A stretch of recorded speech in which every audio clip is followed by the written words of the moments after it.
Subscribe to Mufti Tariq Online and press the bell icon for more videos. السلام علیکم ورحمۃ اللہ۔ ندیم خان صدزئی لورالئی سے یہ بھائی پوچھتے ہیں کہ اگر کسی کو جنازے کی دعا یاد نہ ہو تو کیا پڑھیں؟ یعنی اگر کسی کو جنازے کی دعا نہیں آتی تو پھر وہ کون سی دعا پڑھے؟ برائے مہربانی رہنمائی درکار ہے۔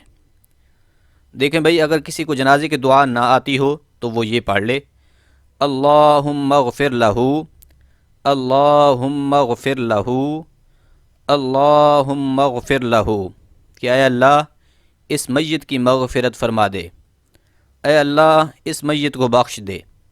تو یہ کتنا آسان دعا ہے۔ اگر اللہم اغفر لہذا المیت یہ پڑھ لیں تو بھی بہتر ہے۔ اگر یہ بھی نہیں آتی تو پھر ربنا آتنا فی الدنیا حسنۃ وفی الآخرۃ حسنۃ وقنا عذاب النار یہ پڑھ لیں۔ یاد رہے جنازے میں صرف دو چیزیں فرض ہیں، ایک ہے قیام یعنی کھڑا ہونا، اور دوسرا 4 تکبیریں یعنی 4 مرتبہ اللہ اکبر کہنا۔ اب اگر کسی کو کچھ بھی نہیں آ رہا تو جنازے میں امام کے پیچھے نیت باندھ کر کھڑا ہو جائے۔ جیسے جیسے امام صاحب اللہ اکبر کہے تو یہ بھی اللہ اکبر کہتا رہے۔ 4 مرتبہ اللہ اکبر کہہ لے گا تو جنازہ ادا ہو جائے گا۔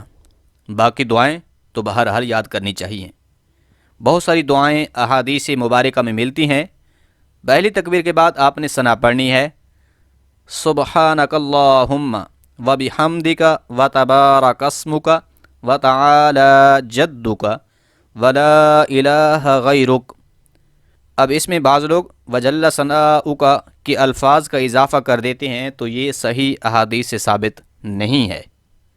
پھر دوسری تکبیر کے بعد مکمل درود پاک پڑھنا ہے جو نماز میں پڑھا جاتا ہے۔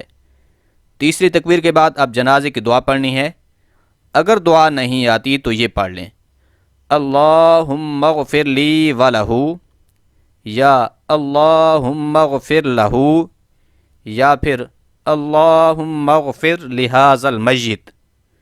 آخر میں چوتھی تکبیر کہنے کے بعد امام صاحب سلام پھیر دیں گے، آپ بھی سلام پھیر لیں، تو اس طرح سے آپ نماز جنازہ ادا کرنے والے ہو جائیں گے۔ امید ہے بات سمجھ آ گئی ہوگی۔ اللہ کریم عمل کرنے کی توفیق بخشے، آمین۔